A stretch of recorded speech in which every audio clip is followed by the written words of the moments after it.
السلام علیکم ورحمۃ اللہ وبرکاتہ۔ بسم اللہ الرحمن الرحیم۔ عبداللہ بن سلام یثرب میں ایک معروف یہودی عالم تھے۔ مدینہ کے تمام باشندے دینی اور قومی اختلافات کے باوجود ان کی دلی قدر کیا کرتے تھے۔ تقوی، نیکی، استقامت اور صداقت جیسی خوبیوں سے اللہ تعالی نے عبداللہ بن سلام کو نوازا تھا۔ عبداللہ بن سلام رضی اللہ عنہ بڑی خوشگوار پرامن زندگی بسر کر رہے تھے، لیکن ان کی زندگی دوسروں کے لیے مفید بھی تھی۔ انہوں نے اپنے وقت کو 3 حصوں میں تقسیم کر رکھا تھا۔ ایک حصہ گرجے میں وعظ، نصیحت اور عبادت کے لیے مخصوص کر رکھا تھا۔ دوسرا حصہ اپنے باغ کی دیکھ بھال اور کھجوروں کی پیمند کاری کے لیے مخصوص تھا، جبکہ تیسرا حصہ تفقہ فی الدین کے لیے، تورات پر غور و تدبر کے لیے مخصوص تھا۔ جب بھی حضرت عبداللہ بن سلام رضی اللہ عنہ تورات کی تلاوت کرتے تو ان آیات پر آ کر رک جاتے جن میں نبی آخر الزبان کی خوشخبری دی گئی تھی۔ یہ نبی منتظر کے اوصاف کو غور سے پڑھتے اور یہ دیکھ کر خوشی سے جھوم جاتے کہ وہ ان کے شہر یثرب یعنی مدینہ میں ہجرت کر کے آئیں گے اور پھر یہیں مستقل رہائش اختیار کریں گے۔ جب بھی یہ آیات پڑھتے تو یہ دعا، الہی میری عمر دراز فرمانا کہ میں نبی آخر زمان کو اپنی آنکھوں سے دیکھ سکوں، آپ کی ملاقات کا شرف حاصل کر سکوں، سب سے پہلے آپ پر ایمان لانے والوں میں سے ہو سکوں۔ اللہ تعالیٰ نے حضرت عبداللہ بن سلام کی دعا کو شرف قبولیت بخشا۔ آپ کی زندگی میں نبی رحمت علیہ السلام کا ظہور ہوا۔ آپ سے ملاقات اور آپ پر اتاری گئی شریعت پر ایمان لانا حضرت عبداللہ بن سلام کے مقدر میں لکھ دیا گیا تھا۔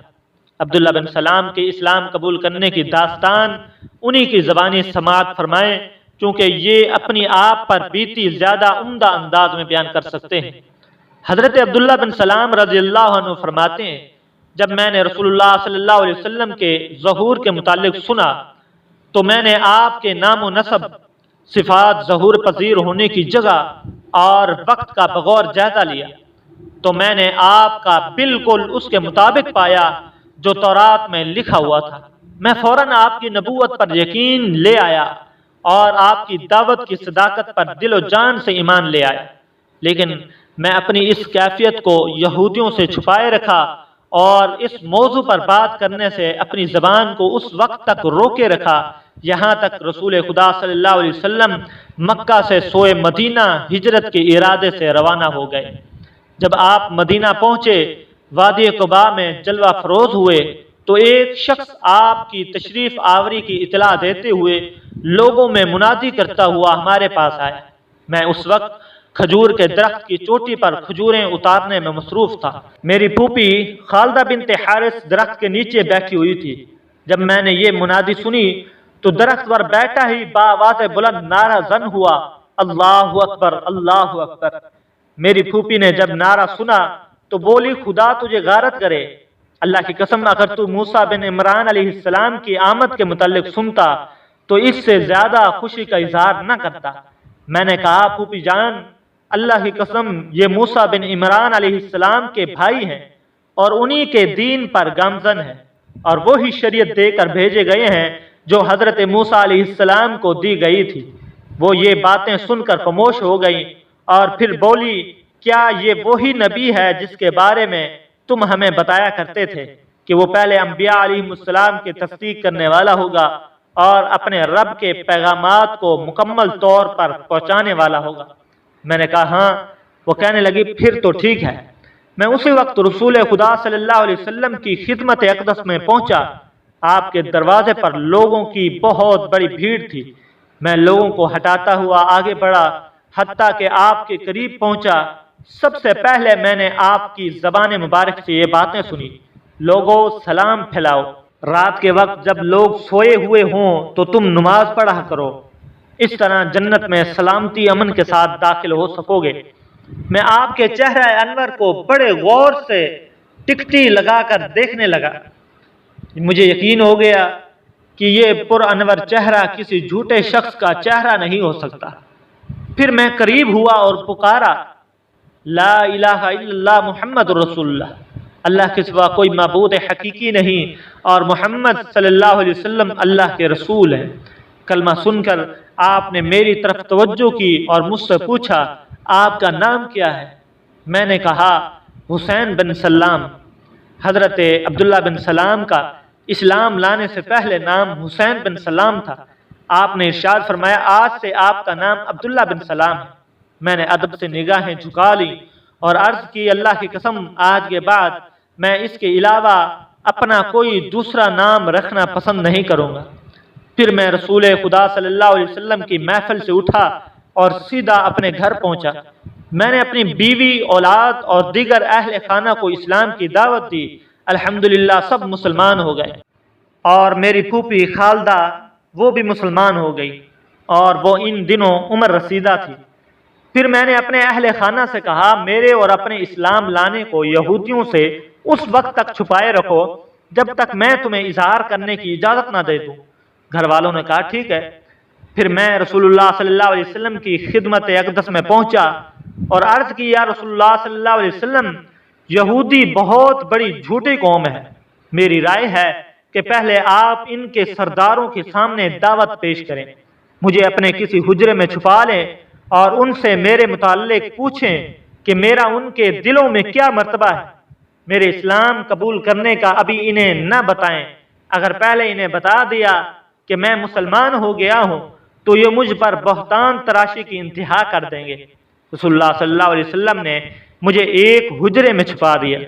پھر یہودی سرداروں کو اپنے پاس بلایا اور انہیں اسلام قبول کرنے کی ترغیب دینے لگے اور ایمان کی محبت ان کے دلوں میں ڈالنے لگے اور اپنے بارے میں تورات کے حوالے سے یاد دہانی کرانے لگے۔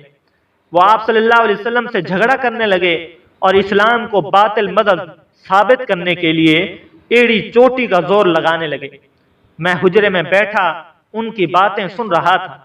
جب آپ ان کی طرف سے مایوس ہو گئے تو آپ صلی اللہ علیہ وسلم نے ان سے پوچھا عبداللہ بن سلام کے متعلق تمہارا کیا خیال ہے؟ سب نے بیک زبان کہا وہ ہمارے آقا ہیں، اس کا باپ بھی ہمارا آقا تھا، یہ بہت بڑے عالم ہیں، ان کا باپ بھی بہت بڑا عالم تھا۔ یہ سن کر آپ علیہ السلام نے فرمایا تمہارا کیا خیال ہے اگر وہ اسلام قبول کر لے تو کیا تم بھی مسلمان ہو جاؤ گے؟ انہوں نے کہا یہ ہو ہی نہیں سکتا کہ وہ اسلام قبول کر لے، اللہ اسے اپنی پناہ میں رکھے، بھلا وہ کیوں اسلام قبول کرے گا؟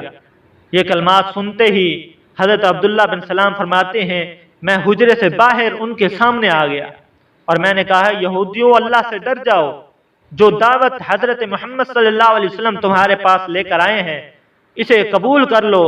خدا کی قسم تم جانتے ہو کہ یہ اللہ کے سچے رسول ہیں، تم نے تورات میں ان کا نام اور صفات دیکھی نہیں؟ سن لو میں گواہی دیتا ہوں یہ اللہ کے رسول ہیں، میں ان پر ایمان لاتا ہوں، ان کی تصدیق کرتا ہوں، انہیں خوب اچھی طرح پہچانتا ہوں۔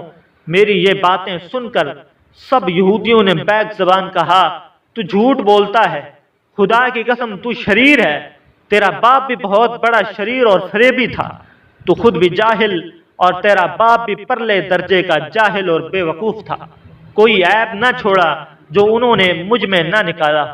میں نے رسول اللہ صلی اللہ علیہ وسلم سے عرض کی یا رسول اللہ میں نے تو پہلے ہی کہا تھا کہ یہودی یہ قوم بڑی ہی جھوٹ پرست اور بہتان تراش قوم ہے، یہ بڑے بے وفا اور بے حیا لوگ۔ حضرت عبداللہ بن سلام رضی اللہ عنہ اسلام کی طرف یوں لپکے جیسے پیاسا پانی کے گھاٹ کی طرف لپکتا ہے۔ قرآن مجید کی محبت ان کے دل میں گھر کر گئی، ان کی زبان پر ہمیشہ آیات قرآنی کا ورد جاری رہتا۔ نبی علیہ السلام کے ساتھ عبداللہ سائے کی طرح رہنے لگے، انہوں نے دین کے حصول کے لیے اپنی زندگی کو وقف کر دیا، یہاں تک کہ رسول اللہ صلی اللہ علیہ وسلم نے ان کے بارے میں بشارت دی جو صحابہ اکرام میں بہت مشہور ہوئی۔ اس بشارت کی داستان حضرت قیس بن عبادہ بیان کرتے ہیں میں ایک روز مسجد نبوی میں حلقہ علم میں بیٹھا ہوا تھا، اس حلقے میں ایک شیخ تشریف فرما تھے جن کی طرف دل کھینچا جا رہا تھا اور طبیعت ان سے مانوس ہو رہی تھی۔ وہ لوگوں سے بہت پیارے اور میٹھے انداز میں باتیں کر رہے تھے۔ جب وہ کھڑے ہوئے تو لوگوں نے کہا جو کوئی چاہتا ہے کہ کسی جنتی کو دیکھے تو وہ اس انسان کو دیکھ لے، اس شخص کو دیکھ لے۔ میں نے پوچھا یہ کون ہے؟ انہوں نے بتایا یہ عبداللہ بن سلام ہے۔ میں نے اپنے دل سے کہا اللہ کی قسم میں ضرور اس کے پیچھے جاؤں گا، اور پھر وہ آپ کے پیچھے لگ گیا اور چلتے رہے، قریب تھا کہ مدینہ سے باہر نکل جائے۔ پھر وہ اپنے گھر میں داخل ہوئے، میں نے ان سے گھر میں آنے کی اجازت طلب کی تو انہوں نے مجھے اجازت دے دی۔ انہوں نے پوچھا فرمائیے سنائیے کیسے آنا ہوا؟ میں نے عرض کی جب آپ مسجد سے نکل رہے تھے تو میں نے قوم کو آپ کے متعلق یہ بات کہتے ہوئے سنا کہ جسے جنتی دیکھنا ہو تو وہ اس شخص کو دیکھ لے۔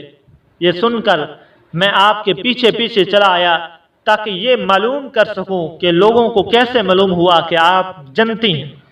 حضرت عبداللہ فرماتے ہیں میں نے اسے کہا بیٹے اہل جنت کے بارے میں خدا ہی بہتر جانتا ہے۔ میں نے کہا یہ تو درست ہے، لیکن لوگوں نے آپ کے متعلق جو رائے قائم کی ہے اس کی ضرور کوئی نہ کوئی وجہ ہے۔ وہ کہنے لگے میں تمہیں اس کا سبب بتاتا ہوں۔ میں نے عرض کی ضرور بتائیے، اللہ آپ کو جزائے خیر عطا فرمائے۔ فرمانے لگے عبداللہ بن سلام رسول اللہ صلی اللہ علیہ وسلم کے عہد مبارک میں ایک رات سویا ہوا تھا، میرے پاس ایک شخص آیا، اس نے مجھے کہا کھڑے ہو جاؤ۔ میں کھڑا ہو گیا، اس نے میرا ہاتھ پکڑ لیا، میری بائیں جانب ایک راستہ تھا، جب میں نے اس پر چلنے کا ارادہ کیا تو اس نے مجھے کہا اس راستے کو چھوڑیے، یہ آپ کے لیے نہیں۔ پھر میں نے دیکھا میری دائیں طرف ایک واضح راستہ ہے، اس نے مجھ سے کہا اس راستے پر چلو۔ میں نے اس پر چلنا شروع کر دیا یہاں تک کہ میں ایک بہت وسیع سرسبز شاداب باغ میں پہنچ گیا۔ اس باغ کے درمیان میں لوہے کا ایک بہت بڑا ستون تھا جس کی جڑیں زمین میں پیوست تھیں اور آخری سرا آسمان سے باتیں کر رہا تھا۔ اس کے اوپر ایک سونے کا حلقہ بنا ہوا تھا۔ اس شخص نے مجھے کہا اس پر چڑھیے۔ میں نے کہا میں اس پر نہیں چڑھ سکتا۔ ایک خادم میرے پاس آیا، اس نے مجھے اٹھا کر بلند کیا، میں نے چڑھنا شروع کیا یہاں تک کہ ستون کی بلندی تک پہنچ گیا۔ میں نے سونے کے حلقے کو اپنے دونوں ہاتھوں سے تھام لیا، میں اسی کے ساتھ چمٹا رہا یہاں تک کہ صبح ہو گئی۔